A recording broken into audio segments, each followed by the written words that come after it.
Bienvenue dans ce nouvel épisode de Health Tech in Progress, le podcast qui fait tomber les barrières pour entreprendre dans la Health Tech. Je suis Mériadec Guignard, pharmacien entrepreneur, et je te propose de venir avec moi rencontrer les aventuriers qui font la santé de demain. À travers les échanges que j'aurai avec eux, tu découvriras des parcours, des histoires et des personnalités qui t'inspireront pour entreprendre dans la Health Tech. Et bien sûr, n'hésite pas à me laisser 5 étoiles ou partager cet épisode. C'est ce qui permet de faire grandir le podcast et de faire briller l'écosystème Health Tech. Chaussez les crampons, prenez les piolets et partons à la découverte de ceux qui feront la santé de demain.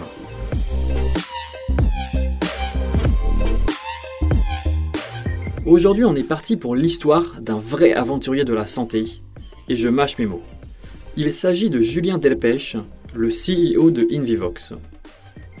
De convoyeur de marchandises sur le transsibérien, en passant par la création des premières équipes de visiteurs médicaux en Russie, l'interview du commandant Massoud, et aujourd'hui missionné par le ministre de la Santé, Julien est un véritable aventurier. Dans cet épisode, on parlera évidemment de Invivox et de comment la plateforme révolutionne la formation médicale. Mais surtout, je vous promets une grosse dose de motivation pour faire face dans la tempête. Bonne écoute à vous.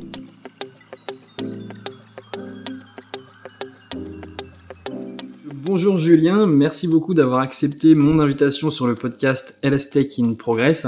Et donc aujourd'hui, on va parler d'Invivox, on va parler aussi du pivot que tu as fait, de savoir comment gérer une crise. Mais avant de commencer, évidemment, c'est un peu le rituel sur tous les plateaux télé, sur tous les podcasts. Est-ce que tu peux te présenter et présenter ton parcours ? Merci Mériadec de cette invitation. Alors je vais peut-être essayer de présenter mon parcours de manière un petit peu originale et sous un tropisme russe, parce que en fait je suis complètement français, j'ai absolument aucune origine russe, mais vers l'âge de 6-7 ans, alors que rien ne m'y prédestinait, j'ai décidé d'apprendre le russe. J'ai eu la chance d'avoir des parents suffisamment ouverts d'esprit, alors que, je te le rappelle, on était en pleine guerre froide, et j'avais des parents qui n'étaient pas vraiment communistes à l'époque. Et j'ai eu des parents suffisamment ouverts pour m'offrir des cassettes A6000. Et puis j'ai commencé avec des vieilles cassettes A6000 à répéter des mots en russe. Et finalement, voilà, j'ai commencé à apprendre le russe, et à l'âge de 11 ans, j'ai pu partir à la ville, parce que j'habitais dans un petit village dans le sud de la France, et dans une ville qui proposait au collège le russe en première langue. Et c'est marrant comme on prend des décisions sans trop savoir pourquoi quand on est gamin, mais c'est des décisions qui vont derrière décider d'une grande partie de sa vie future. Déjà, c'est incroyable parce que ne serait-ce que dans cette démarche-là, il y a déjà une démarche entrepreneuriale, le fait de vouloir apprendre comme ça une langue sur des cassettes audio à l'époque. Bon, je les ai connus quand même, hein. Je vais pas faire le jeune qui connaît pas les cassettes, mais c'est déjà un gros point entrepreneurial pour toi. Ouais, je crois qu'en fait c'est surtout une soif de curiosité. Hein. Moi, j'arrête pas de le dire à mes gamins. Je dis voilà, le premier signe de l'intelligence, c'est la curiosité. Et moi, j'ai toujours eu cette curiosité. J'ai eu la chance d'avoir des cartes quand j'étais gamin. J'avais des grands planisphères. Et franchement, je les ai rachetés, ces planisphères, pour mes enfants, parce que avant de voyager pour de vrai, j'ai énormément voyagé sur des planisphères. Et franchement, c'est presque mes meilleurs voyages, ces voyages imaginaires sur ces immenses planisphères. Donc voilà, je pense qu'il y a eu le goût, il y a eu l'envie et la curiosité. Et puis il y a aussi le fait d'avoir eu des parents suffisamment ouverts d'esprit pour me dire tiens le Minus, il a envie d'apprendre le russe. Ben plus qu'une lubie, ils se sont dit tiens, on va lui filer des cassettes, et puis dans le pire des cas, voilà, on a bazardé 50 francs, mais voilà, ça c'est étonnant quoi. Un sacré parcours, mais ce qui va m'intéresser, c'est de savoir justement où est-ce que ces voyages imaginaires t'ont emmené après dans la vie réelle. Donc du coup, après le collège, où est-ce que tu es parti, qu'est-ce que tu as suivi comme études, Et puis je sais qu'aussi t'as eu des belles pérégrinations en Russie, je crois en Amérique latine, etc. Est-ce que tu peux nous en dire un petit mot? Ouais, bien sûr. En fait, le fil conducteur, hein, ça a été la Russie. Quand j'ai eu 18 ans, j'ai quitté ma province. Je suis venu à Paris faire une école de commerce sans intérêt. Et puis, en fait, je me suis rendu compte que je m'emmerdais dans cette école de commerce, mais vraiment, franchement. Et puis, c'était l'époque où la Russie était, enfin, l'URSS avait explosé, la Russie était en plein bouillon de culture. Et puis je me suis dit c'est pas possible, je suis en train de passer à côté de l'histoire. J'avais eu l'impression, j'étais trop jeune, d'être passé à côté de l'histoire au moment de la chute du mur de Berlin. Et donc je suis parti en Russie. J'ai réussi à monter un espèce d'accord bidon entre mon école de commerce et une fac d'économie en Russie. Et je suis parti vraiment, j'avais 20 ans, et je suis parti m'installer en Russie, vivre en Russie. Et, euh, et tout de suite, je me suis retrouvé comme un poisson dans l'eau. J'avais pas d'argent, donc il a fallu travailler. Et j'ai eu la chance de faire sûrement le plus beau métier du monde, hein. Entrepreneur à côté, c'est vraiment très ennuyeux. J'ai été convoyeur de marchandises.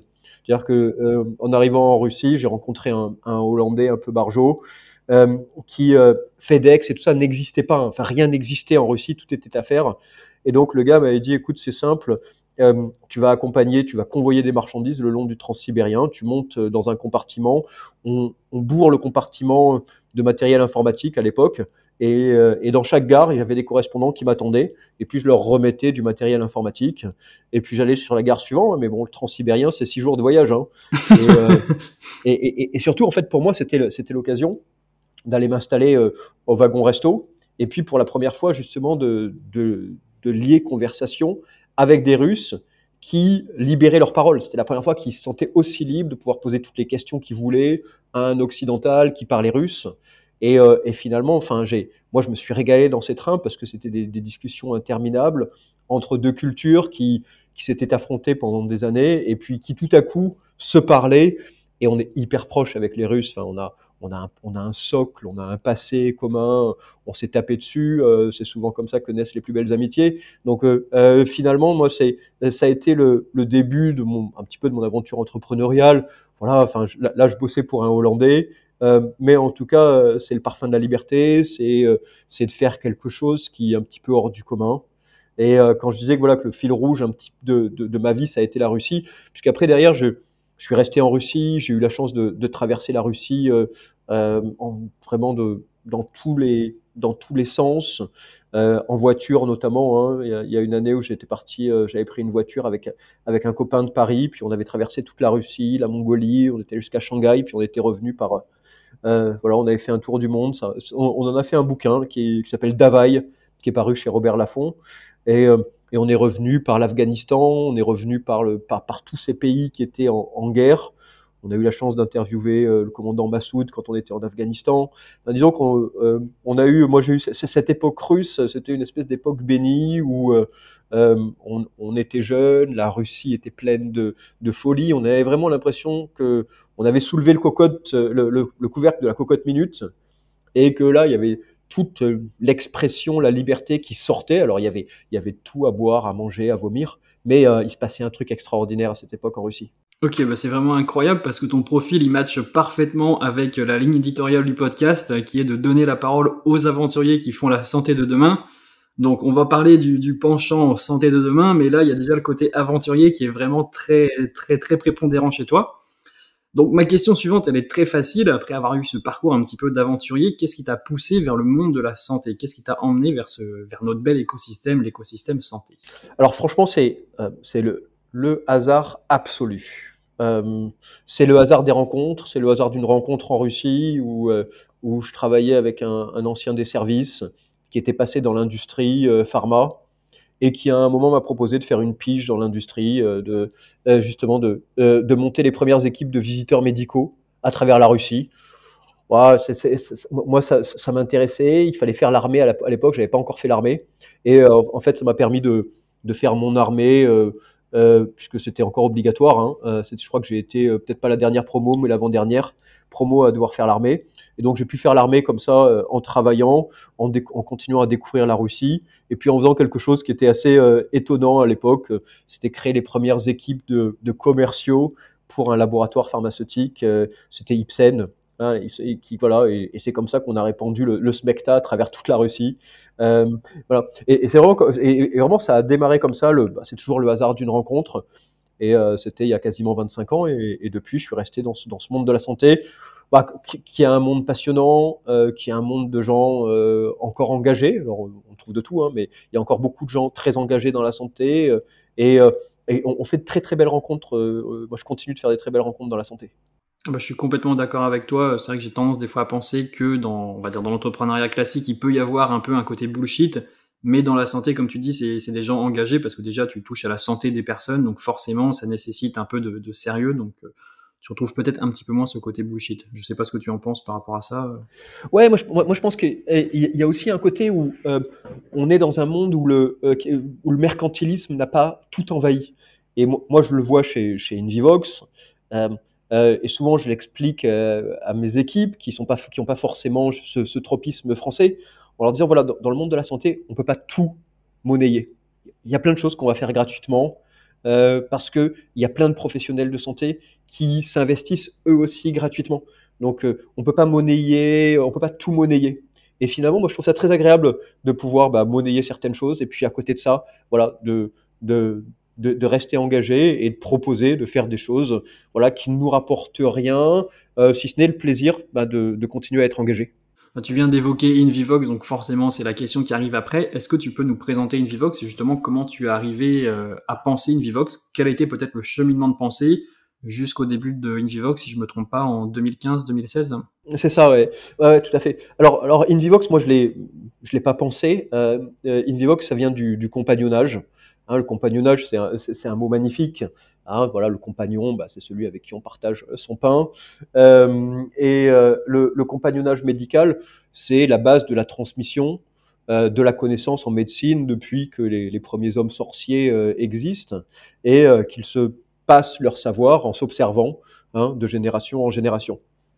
Et les médecins, en 2015, en 2016, continuaient de plébisciter le compagnonnage en me disant, voilà, c'est la meilleure manière de se former chez un confrère, dans son bloc opératoire, de découvrir sa technique, de voir plusieurs opérations, avec ce mot qui revient toujours en disant, voilà, au bloc opératoire, on ne ment pas. Dans un congrès, on montre toujours les meilleurs cas, les plus réussis. Dans un bloc opératoire, on voit un cas, et puis quand le cas il part en sucette, pour rester poli, eh ben, on voit l'expert, on voit comment est-ce qu'il va récupérer un cas compliqué, on voit toutes les erreurs possibles, on voit comment fonctionne un bloc opératoire avec toute la complexité, et puis tout le dynamisme d'un bloc opératoire. Et en même temps, il me disait, c'est hyper compliqué aujourd'hui d'organiser du compagnonnage. Quand on essaie on voit des experts sur des congrès, quand on essaie de les contacter, ils répondent de moins en moins parce qu'ils sont hyper sollicités, parce que les gens reçoivent de plus en plus d'emails. Quand ils nous répondent, on met des plombes à trouver des dates en commun avec nos agendas ultra bookés. Et puis ensuite, il faut parler d'argent éventuellement. Est-ce que si je viens chez toi, est-ce que c'est payant ou pas? Tout le monde est un petit peu gêné aux entournures dans ce cas-là. Et in fine, il disait, donc ça se fait pas, c'est plus du compagnonnage, c'est du copinage. Et c'est là où on s'est dit, mais enfin, il y a une plateforme qui existe qui fait ça, hein, ça s'appelle Airbnb, sur laquelle on met des offres d'appartements, et puis ouais, voilà. Et nous, on est allé voir les experts, on leur a dit, écoutez, donnez-nous des dates auxquelles vous êtes disponibles pour recevoir des confrères. Nous, on va mettre ça sur une plateforme. Vous nous dites si c'est gratuit ou si c'est payant. Et puis ensuite, on va pousser vos formations, vos disponibilités vers des communautés. Donc, on est allé voir un gars comme le professeur Cribier, qui est un cardiologue interventionnel vraiment connu dans le monde entier. Et puis, il a proposé des dates. Et puis, tout de suite, ça a tout de suite fonctionné. Les gens se disaient, c'est hyper simple. Voilà, il y a des dates qui sont disponibles. Je m'enregistre en ligne. S'il faut payer quelque chose, je paye à travers le module de paiement qu'on avait installé. Et c'est comme ça qu'on a lancé Invivox, en se disant, voilà, on va démocratiser le compagnonnage médical. D'accord, justement, on va y revenir un petit peu sur les évolutions ensuite de Invivox et notamment les challenges auxquels vous avez fait face. Mais donc, le tout début, c'était vraiment de commencer avec du compagnonnage physique. Donc, chacun allait chez l'autre. Ouais, exactement, du présentiel pur et dur, hein, de la formation à la papa, comme on dirait aujourd'hui. Ok, et peut-être, je crois que tu y as répondu un petit peu, mais comment ils se formaient les professionnels avant? C'était vraiment comme ça, ils se débrouillaient un petit peu chacun de leur côté, ou Est-ce que des personnes avaient déjà mis des techniques en place? Alors ça commençait, mais ça restait encore très, très archaïque et c'est très, très archaïque parce que ça fonctionnait. Parce qu'on n'a jamais fait mieux que le compagnonnage, hein, pour un médecin d'aller chez un autre médecin. Donc vraiment, tout était encore beaucoup basé sur du compagnonnage et puis il y avait alors évidemment la formation médicale continue qui se passait dans des salles de classe. Petit à petit, on voyait des outils de simulation. On voit beaucoup aussi des mannequins de simulation qui ont commencé à apparaître. Il y a des centres de simulation, hein, qui ont poussé un peu partout en France au cours des années 2010 et qui participent véritablement à la formation continue des médecins. D'accord. J'ai peut-être une petite question technique là-dessus. Est-ce qu'il y a des spécialités qui sont plus ouvertes à la formation que d'autres? Oui, tout à fait, ouais. Ouais, bah, il y a des formations, il y a des spécialités qui évoluent en permanence beaucoup plus rapidement que d'autres. Par exemple, les orthopédistes, ils sont en permanence en train de développer des nouvelles techniques, ils sont ultra ingénieux. Pareil chez les dentistes. Les dentistes, ils sont tout le temps en train d'inventer des nouvelles dents, des nouvelles manières de, de faire des opérations. Donc, il y a, mais de manière générale, hein, tous les médecins se forment en permanence et ils ont tous besoin de se former parce que l'accélération de la médecine, ben, enfin, j'ai pas les chiffres en tête, mais je crois que la connaissance double tous les 3 mois dans le monde de la médecine, un truc comme ça. Oui, c'est ça, c'est qu'il y a encore plus de data, encore plus de nouvelles techniques à apprendre de plus en plus aujourd'hui. Donc, j'ai des petites questions à te poser justement sur le business model, mais je vais te les poser juste après. Mais parce que d'abord, je veux t'emmener sur les challenges que vous avez relevés avec Invivox. Et donc là, tu viens de parler du tout début. Et ce qui m'intéresse beaucoup quand j'interviewe des entrepreneurs santé, c'est quelle est la première chose que tu as fait quand tu as décidé de lancer Invivox? Quand tu t'es dit, OK, là, j'ai peut-être une idée, qu'est-ce que tu as fait la première action? La première action, c'était une connerie. Mais on regrette rarement ces conneries. On s'est dit avec mon associé, on va séparer le monde en deux. Toi, tu restes en France et moi, je pars aux États-Unis. Et vraiment, dès qu'on a créé Indivox, on s'est dit voilà, moi, je pars développer le marché américain et mon associé Pachi s'est installé à Bordeaux pour développer le marché français, européen. Un choix très très très très lourd en effet dès le début. Ouais, un choix très très lourd et surtout une connerie en fait. Je suis parti la fleur au fusil. J'ai passé 3 années extraordinaires à New York, à me prendre des portes dans la gueule. Parce que en fait, pour partir aux États-Unis, bah, il faut avoir les reins extrêmement solides. Il faut avoir soit levé des millions, soit avoir des années d'expérience, ou en tout cas être très très solide financièrement pour aller s'installer aux États-Unis. Après, on a découvert plein de choses, on a appris plein de choses. Ça. Mais bon, voilà, on a bien fait de revenir. 3 ans quand même, donc tu as passé 3 ans aux 2 ans, États-Unis. ouais, pardon. Ok. Oui, pardon. Voilà, 2 ans aux États-Unis. Et puis au bout d'un moment, on s'est dit bon, ok, on va avoir plus d'impact en revenant en France. Et donc je me suis réinstallé en France il y a 3 ans. D'accord, ok, bah super. Donc là, tout à l'heure, tu viens d'expliquer justement les débuts d'Invivox avec le compagnonnage. Donc ça, c'était ce qui se passait dans l'ère pré-Covid, juste avant le Covid. Mais évidemment, le Covid est passé par là, il y a un peu tout chamboulé. Est-ce que tu peux nous dire justement ce qui s'est passé? Et ensuite, je vais te poser quelques questions sur les défis, sur l'état mental dans lequel tu t'es trouvé à ce moment-là. Ouais, alors on a vu en fait tout disparaître en l'espace d'une semaine. C'est-à-dire qu'on était vraiment que sur du présentiel. Et la semaine, je sais plus, du 15 mars, quelque chose comme ça, on a vu toutes les formations s'annuler, mais vraiment de manière devant nos yeux, comme un château de cartes qui s'effondre devant nos yeux. Et franchement, c'est assez impressionnant, c'est brutal, hein, c'est vraiment, vraiment très, très brutal, où tu vois ton monde qui s'écroule, tes perspectives qui s'écroulent, et ton équipe, en revanche, qui est là. T'avais une équipe de combien de personnes déjà à ce moment-là? On était une trentaine, on devait être entre 25 et 30. Ok. Mais ça fait quand même 50 perdus qui t'attendent le matin en disant on fait quoi là? Et puis pour beaucoup d'entre eux, c'était clair en disant bon bah voilà, il y a plus de business. Donc ouais, on est en train de foncer dans le mur et qu'est-ce qu'on fait? Et effectivement, moi, mon discours, quand j'ai pris la parole en mars, je leur ai dit, bon, voilà, les gars, on est devenu une boulangerie sans pain. Et je dit, voilà, comment est-ce qu'on va faire? On avait vraiment pas les réponses à l'époque. On a pris des décisions. Alors la décision, on aurait pu faire le gros dos et puis mettre tout le monde au chômage complet, au chômage partiel complet. Ça n'a pas été notre décision. On s'est dit, OK, on va tenter des trucs. Hein, et puis, euh, il faut oser. Hein, voilà, quand on est entrepreneur, on ose plein de choses. Et la première des choses qu'on a fait, c'est se dire, bon, OK, le présentiel est mort, vive le distanciel.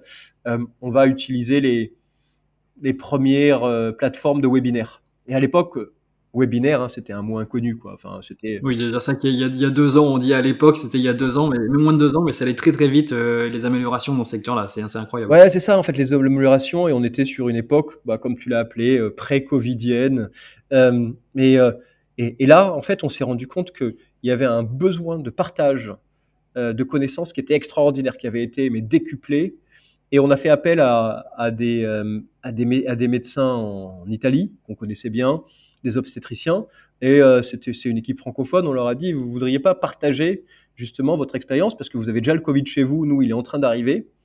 Et là, les Italiens ont dit, oui, oui, bien sûr, on va partager la manière dont on se débrouille. Donc, quand on a une maman Covid plus qui débarque pour un accouchement, comment on protège la maman, le bébé, le personnel soignant et tout ça. Et puis, on a proposé ça, on a commencé à pousser ça vers une société savante, ça a été relayé. Et 5 jours plus tard, on avait 700 personnes en ligne pour écouter l'équipe des Italiens qui partageaient justement c'était pas leur vérité, ils disaient voilà, est-ce que c'est ce qu'il faut faire? On dit voilà, nous c'est ce qu'on a fait, on le partage avec vous, vous en faites ce que vous voulez, mais là en ce moment on gère comme on peut. Et tout de suite en fait, on s'est dit bon, il se passe quelque chose. On a rendu la plateforme intégralement gratuite. On a dit voilà, ça aurait été indécent, outrecuidant de vouloir faire payer les gens à cette époque-là. Et puis on s'est dit bon voilà, de toute façon notre chance, on avait de la trésorerie devant nous, donc on a pu le faire. Et on s'est dit bon de toute façon on tente. Et en fait du jour au lendemain, la plateforme s'est mise en route et on a vu un afflux qu'on n'avait jamais vu. Mais vraiment jamais vu. On a eu un afflux extraordinaire de médecins qui voulaient proposer soit des webinaires, soit qui voulaient y participer. Et en fait, on s'est tout de suite relevé. En l'espace de 2 à 3 semaines, l'équipe technique a su mettre en place les outils sur la plateforme. Et puis l'équipe marketing s'est dit, OK, on a un nouveau marché colossal qui s'ouvre devant nous. Et puis en plus, c'est beaucoup plus facile parce que toutes les formations sont gratuites. Aussi. Donc en fait, on s'est lancé sur le distanciel. Et aujourd'hui, on est 99% distanciel et puis un tout petit pourcent présentiel. Alors est-ce que ça reviendra, on verra. Mais en tout cas, on forme beaucoup plus de médecins qu'auparavant. Mais c'est-à-dire que les chiffres sont sans commune mesure. Hein. En 2019, on avait formé 4000 médecins. 4000 médecins s'étaient formés en tête-à-tête, en présentiel. Ok. Et là, sur les 8 premiers mois de l'année, on a formé 100 000 médecins. Ah oui, il y a quand même une sacrée différence. Ah ouais, ça n'a plus rien à voir. Ouais.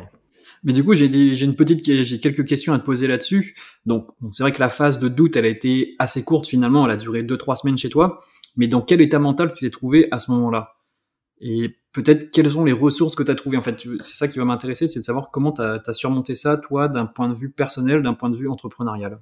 Alors, moi, je suis un homme de crise, en fait. Moi, j'adore ça, la crise, la tempête. Puisque je t'ai dit que j'allais utiliser la Russie comme fil conducteur, hein. Il y a un très beau poème de Lermontov, qui est un auteur russe assez apprécié en Russie, qui s'appelle Parus. Parus, c'est la voile. Et puis il se termine comme ça, je vais te le faire en russe, mais je vais le traduire. Hein. Il dit Aon miatejny sprosit buri, как будто в буря есть покой.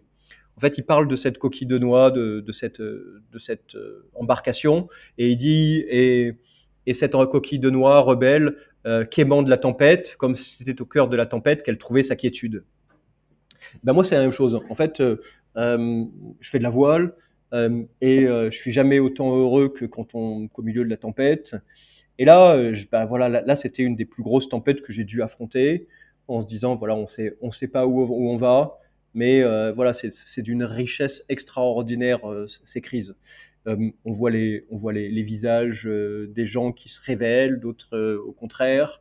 Mais je souhaite véritablement à tout entrepreneur de passer par ces stades-là qu'on a pu vivre avec mon associé et avec toute l'équipe d'Invivox.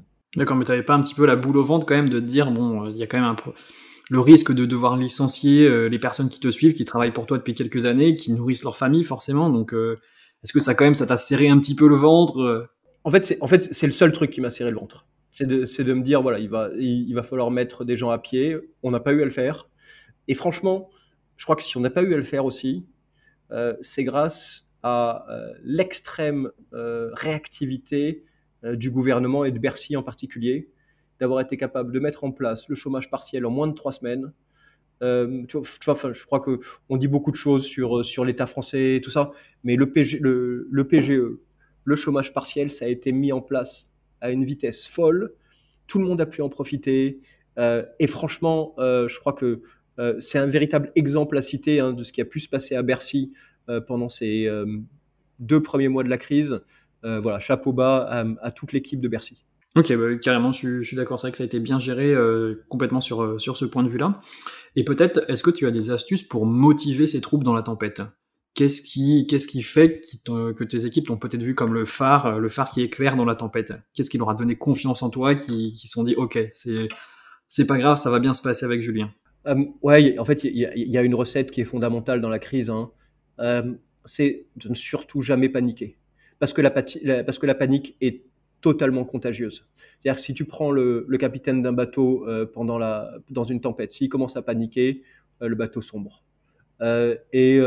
Voilà. Et moi, j'ai cette sérénité dans les tempêtes pour dire voilà, bon, les choses vont bien se passer, on va affronter cette tempête tous ensemble, calmement, sans prendre de décisions brusques. On va continuer de réfléchir et voilà, et on va se hâter lentement. Voilà, j'ai été hyper bien entouré dans l'équipe Invivox, justement pour qu'on puisse réfléchir. Le board d'Invivox nous a bien entouré là-dessus aussi. Et je pense que c'est vraiment la recette miracle. C'est zéro panique. Bah là, ça va m'intéresser personnellement et je pense que ça va intéresser aussi beaucoup les auditeurs qui vont créer des entreprises, qui sont déjà en train d'en créer ou qui en ont déjà une. C'est peut-être comment tu as acquis cette quiétude. Qu'est-ce qui, dans ton parcours, est-ce que tu utilises des outils, je sais pas, de la méditation, de la sophrologie, une expérience de vie qui t'a apporté cette quiétude, ou tu l'avais tout simplement en toi dès le début? Non, je crois que je l'avais en moi. Franchement, non, je suis pas un entrepreneur qui fait de la méditation ou je fais pas tout ça, quoi. Je marche beaucoup. Mais à part marcher beaucoup dans les rues de Paris, j'ai pas de j'ai pas de recette particulière. Non, je crois que j'ai cette chance d'avoir extrêmement confiance en l'avenir, la confiance aussi dans les personnes et confiance en moi aussi sûrement pour me dire voilà que les choses vont bien se passer. Ok, bah c'est un super point positif quand on est entrepreneur parce que les hauts et les bas de confiance, ils sont assez récurrents. On va revenir maintenant un petit peu sur Invivox et donc je vais te poser une question très simple. Quel est le business model d'Invivox aujourd'hui, sachant que vous faites de la formation en ligne? Alors c'est de l'abonnement. En fait, on est passé à un modèle d'abonnement pour tous nos clients qui souhaitent proposer des formations. Donc pour les professionnels de santé, c'est toujours intégralement gratuit. Et puis, ben voilà, si un jour tu veux proposer une formation, quelle qu'elle soit, qui s'adresse à des professionnels de santé, tu passeras par un système d'abonnement qui te permettra de mettre en ligne ta formation et de la pousser vers des communautés. L'abonnement, c'est génial parce que d'abord, tu dors beaucoup mieux parce que tu te projettes. Tu fais des abonnements sur 12 mois, 24 mois, 36 mois. Donc, ça permet de projeter des chiffres dans des cases de tableau Excel. Notre responsable financière dort beaucoup mieux, je dors beaucoup mieux, nos investisseurs dorment beaucoup mieux et surtout, voilà, ça nous permet d'envisager le futur avec beaucoup plus de sérénité. C'est un business model que j'ai déjà vu chez Meetup qui propose les abonnements pour les créateurs de sorties et d'activités. Et ça, c'est un business model que j'ai un peu de mal à intégrer parce qu'on a tendance à se dire que c'est le consommateur, celui qui va consommer la formation, qui va payer. Et donc là, alors que c'est l'inverse, c'est le formateur, le créateur d'événements qui va payer. Qu'est-ce qui pousse donc les personnes à payer? Quel est leur intérêt pour elles de diffuser leurs connaissances sur la plateforme et de payer pour ça? Alors, il peut y avoir plusieurs raisons. Et alors, chez Invivox, on a évidemment tous les industriels qui poussent leur formation. Donc, leurs formations sont forcément gratuites, puisque c'est des formations d'industriels où les gens viennent découvrir un produit, une technique, une technologie, un savoir-faire. Il y a également tous les hôpitaux qui poussent leur formation. Et en fait, pour les hôpitaux aussi, c'est la manière de braquer des projecteurs sur un hôpital, de dire, voilà, venez découvrir nos techniques et d'attirer du monde. Et alors, les gens payent pour proposer des formations gratuites ou payantes. Hein. En fait, bien souvent, les formations sont quand même payantes. Et à ce moment-là, voilà, les gens payent parce qu'en fait, ça va leur donner une visibilité supplémentaire et donc ça va ramener des inscrits à la formation. D'accord, j'ai peut-être une question complémentaire qui me vient comme ça parce qu'on est en plein dans l'époque. Est-ce que à terme, Invivox, ça peut devenir un Netflix, un YouTube de la formation médicale où l'algorithme Invivox va pousser les formations qui auront eu le plus de vues? En 2022, c'est l'objectif. C'est vraiment. D'accord. En fait, c'est l'algorithme. Il poussera pas les formations qui ont le plus de vues, mais il poussera les formations en fonction du comportement de chaque utilisateur sur la plateforme. C'est-à-dire que par exemple, quand un neurologue vient sur la plateforme, on lui poussera des formations en fonction de ce qu'il a aimé, de ce qu'il a vu dans le passé, ou alors des formations qui sont elles aussi plébiscitées par d'autres neurologues de la plateforme. Mais l'idée, c'est de passer sur du push de contenu à partir de 2022. Et question très bête, pareil, qui me vient tout de suite. Est-ce qu'il y a quelqu'un qui vient valider les contenus sur la plateforme? Ou est-ce que c'est de l'auto-validation entre pairs? C'est de l'auto-validation entre pairs avec à la fin de chaque formation la possibilité de laisser justement un commentaire et des étoiles. Donc c'est un système très libéral comme sur toutes les grandes plateformes où quand une formation est proposée et qu'elle est nulle, elle va se faire démonter dans les commentaires et puis plus personne va s'inscrire à cette formation dans le futur. D'accord, ok, très clair. J'ai encore une autre petite question sur les challenges que vous avez relevés, parce que j'ai entendu dans un autre format, peut-être une autre interview, que tu avais attaqué avec tes associés directement par un roadshow, donc avant quand vous étiez en mode présentiel. Et donc ça, c'est quelque chose qui m'a étonné énormément. Pourquoi vous êtes parti directement sur un roadshow, directement faire le tour des tables un petit peu pour aller chercher un petit peu d'argent, et comment ça s'est passé cette phase-là, qui est vraiment très rare. Je l'ai jamais entendu pour l'instant, hormis en Love Money, où on va voir vraiment les 4-5 premières personnes qu'on connaît. Ouais, alors en fait, je pense que il n'y a vraiment pas de recette. On fait chacun un petit peu comme on sent les choses. En fait, l'avantage quand tu te lances, c'est que tu es un petit peu vieux comme nous. Quand on s'est lancé, tu vois, on avait 42 ans. C'est que tu as déjà un réseau. Hein, voilà, ça fait mon associé, il travaille dans le monde de la santé, lui aussi. Il y avait d'autres associés au départ qui nous ont accompagnés, qui étaient aussi dans le monde de la santé, qui avaient aussi un réseau. Et on s'est dit, tiens, on va aller présenter notre projet à des gens qui sont dans le monde de la santé, des médecins, des industriels, des pharmaciens, et on va leur proposer d'investir dans le projet. Et ça a tout de suite très très bien fonctionné. Donc on a fait ça on est parti à Marseille, à Lyon, à Paris, à Rennes. Et là, à chaque fois, on a invité entre 20 et 50 personnes. Et puis voilà, on avait proposé, je crois, de mettre la part minimum, c'était 25 000 euros. À l'époque, c'était défiscalisable. Tu pouvais en défiscaliser 50% d'entrée de jeu. C'était une bonne manière pour financer les entreprises. Ça a disparu, c'est dommage. Mais en tout cas, on a levé comme ça 650 000 euros, en espèce de super love money. Et en fait, c'est parce qu'on avait tous ces entrepreneurs et qu'on a rencontré le fonds Isaïe un petit peu par hasard, où Isaïe, ce qu'ils a décidé de venir, c'était le fait qu'on était une plateforme, ça les intéressait, ils connaissent bien ce monde-là. Et puis ils ont dit, en plus, si elle est validée par le Sérail, par des gens qui ont déjà mis 650 000, et ils ont mis l'équivalent. Et ça nous a permis de faire cette première levée de fonds de manière un petit peu ad hoc, de 1,3 million et de lancer la plateforme. Est-ce que c'est peut-être un parcours que tu conseillerais aux entrepreneurs qui nous écoutent? Grave, bien sûr, bien sûr. Alors je pense que et en fait c'est une super manière, et même si on lève pas d'argent, d'aller se confronter, de monter sur un podium, de présenter son projet. Donc ça permet déjà de réfléchir à la manière dont on présente son projet, d'avoir plein de questions, et puis surtout on valide quand tu as les gens qui disent ok, je mets 25 000 pour avoir 0,5% de la société, je ne sais plus combien on avait mis à l'époque. En fait, ça valide énormément de choses, tu gagnes en confiance, mais dans tous les cas, en fait, tu apprends des choses. Et peut-être, est-ce que vous aviez déjà un POC ou est-ce que vous avez fait ça, vous avez complètement faké, entre guillemets, le produit que vous alliez réaliser à ce moment-là? Ouais, alors, on avait fait une vidéo de à quoi allait ressembler la plateforme. Ça fait penser à Dropbox, l'histoire de Dropbox qui est très connue, quoi. Ouais, tout à fait. Mais alors, simplement, nous on expliquait honnêtement, en toute transparence, en leur disant, voilà, ce qu'on est en train de vous montrer, ça n'existe pas, mais c'est ce vers quoi on tend. et franchement, ça avait été tellement bien fait. On était passé par la boîte d'un copain qui nous avait monté ça, et c'était tellement bien fait qu'il y avait plein de gens qui ont véritablement cru, qui pensaient qu'on était vraiment que la plateforme elle existait déjà. Et la plateforme, 6 mois plus tard, elle ressemblait exactement à ce qu'on avait mis là sur cette vidéo animée. Je trouve que c'est vraiment incroyable, incroyable le parcours d'Invivox et de comment justement vous êtes parti, comment tu luttes dans la tempête. C'est vraiment un peu le parcours typique de l'entrepreneur, donc c'est vraiment incroyable. Et maintenant, je vais t'emmener sur une deuxième casquette que tu as, parce que du coup, Invivox et le fait que tu te sois bien relevé dans la tempête t'a emmené à réaliser une mission pour le ministre, une mission ministérielle. Est-ce que tu peux nous en dire quelques mots? Quel est l'objectif de cette mission et quel rendu attend le ministre de la Santé? Ouais, alors ouais, c'est une belle histoire. Et je pense que ça prouve aussi que les temps sont en train de changer. Là, sûrement toute l'ouverture d'esprit aussi du ministre et de son équipe. Où fin mai, j'ai reçu un appel du conseiller du ministre qui m'a demandé si j'étais partant pour l'idée une mission euh, qui a pour but d'anticiper la prochaine urgence sanitaire par la diffusion d'informations et de contenus vers les professionnels de santé. Bon, ça tombe bien, c'est un peu ce qu'on fait chez Invivox, et c'est pas forcément un hasard. Je pense que c'était pas un hasard. Pas forcément un hasard. Non, pas vraiment. Mais et donc on a monté une équipe. Je suis associé au professeur Eric Vibert, qui est un PUPH à Paul Brousse.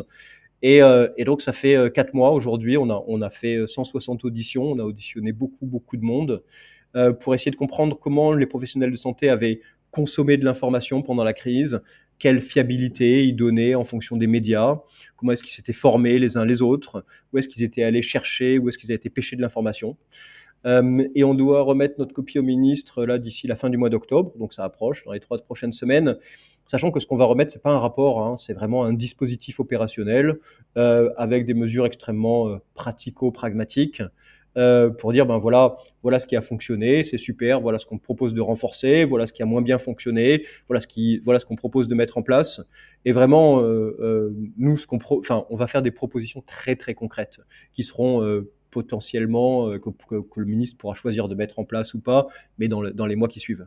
D'accord. Est-ce que tu peux nous en dire un petit mot? Est-ce que tu as une proposition comme ça qui ressort de votre rapport? Disons que ce qui est intéressant, c'est que ce qui a été utilisé pour la communication, c'est ce qui s'appelle le DGS urgent.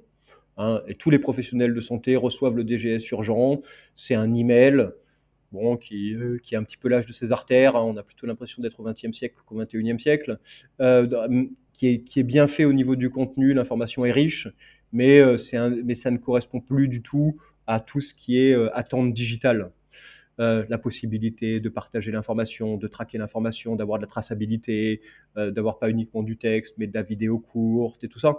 Donc voilà, une des grosses mesures qu'on va proposer, c'est justement de moderniser ce DGS urgent pour pouvoir atteindre plus de professionnels de santé, pour pouvoir les tracer, pour pouvoir savoir ce qui les intéresse, et puis aussi de multiplier les canaux. Ce que je trouve très intéressant, c'est que finalement, cette mission, elle nourrit également ta réflexion sur Invivox, parce que ça a permis de te reconfronter avec des auditions sur les personnes concernées, et donc peut-être de retirer aussi des insights pour toi. Ouais, bien sûr, bien sûr. Et ce qui est intéressant, c'est justement d'aller interviewer les professionnels de santé et en dehors aussi des grandes villes, d'aller interviewer une infirmière libérale dans le Tarn, voilà, qui voit 40 patients dans la journée, qui est dans sa voiture, et de se dire, OK, quelle est l'information? Où est-ce qu'elle va chercher son information? Sur quelle radio? Comment est-ce qu'elle se forme alors qu'elle est soit avec des patients, soit dans sa voiture? Et donc effectivement, ouais, ça a été, pour moi, ça a été d'une richesse vraiment extraordinaire pour moi et toute l'équipe de la mission. Voilà, et puis voilà, c'est une mission qui est réalisée intégralement pro bono. Donc ça fait du bien aussi, c'est ce que je disais. Voilà, on est dans le monde de la santé, on peut pas toujours tout monnayer, et puis c'est une manière aussi de se replonger justement et d'apprendre plein de choses sur la santé publique en France. Ok, donc là on est un petit peu sur le côté écosystème, et je vais donc te poser une question justement sur cet écosystème HealthTech. Premièrement, est-ce que tu as un coup de gueule à pousser à propos de l'écosystème HealthTech? Français, non. Je pense que le plus gros coup de gueule qu'on a pu voir là récemment, ça a été chez les Américains qui ont tendance dans la santé à faire ce qu'ils font un petit peu dans le tech. Le côté fake it until you make it, ça marche pas dans la santé, tu vois. Je pense que voilà, dans la santé, tu peux pas faker les choses. Bah, on la preuve avec Elizabeth Holmes qui s'est plantée. Voilà, voilà, Elizabeth Holmes, Terrano, c'est tout ça, c'est une histoire. Mais je pense que voilà, on a un vrai devoir de transparence et d'honnêteté dans la santé. Et puis de toute façon, enfin, quand ça marche pas, ça marche pas. Et derrière, on est jugé par les praticiens. Hein, quand tu développes un truc et que ça fonctionne pas, ben soit tu as tué toutes les souris dans ton laboratoire, soit ton objet il est pas adapté. Mais je pense que voilà le fake it until you make it, vraiment, c'est une connerie monstrueuse dans le monde de la santé. D'accord, et à l'inverse, peut-être, qu'est-ce qui te plaît dans notre écosystème? Ce qui me plaît, c'est la tendance actuelle. Je pense que c'est l'écosystème de la santé, mais pas que, où il y a de plus en plus de fonds disponibles. Les VC jouent pleinement leur rôle en prenant des risques, en prenant de plus en plus de risques. Les VC ont pu commencer à sortir sur des très très belles startups. Et donc, on a l'impression d'un écosystème quand même qui gagne en confiance, qui est soutenu par le politique, hein, et la BPI joue extrêmement bien son rôle. Le ministre de l'économie, Le Maire, fait un travail formidable, qui est très très bien accompagné par Emmanuel Macron au niveau français et international. Donc voilà, on est sur une courbe ultra ascendante et je pense qu'on a tous envie d'en profiter et puis d'y participer. Bah, c'est très intéressant que tu abordes le côté investissement. C'est des questions sur lesquelles je commence à m'intéresser. Et toi, à titre personnel, qu'est-ce qui te motiverait à investir sur une startup health tech? Alors, ce qui me motivera toujours, hein, c'est en fait le comportement, enfin l'évolution, hein, que la startup va avoir, soit directement sur la pratique du praticien, hein, puisque c'est quelque chose que je connais bien, et éventuellement aussi, hein, sur les bénéfices pour le patient final.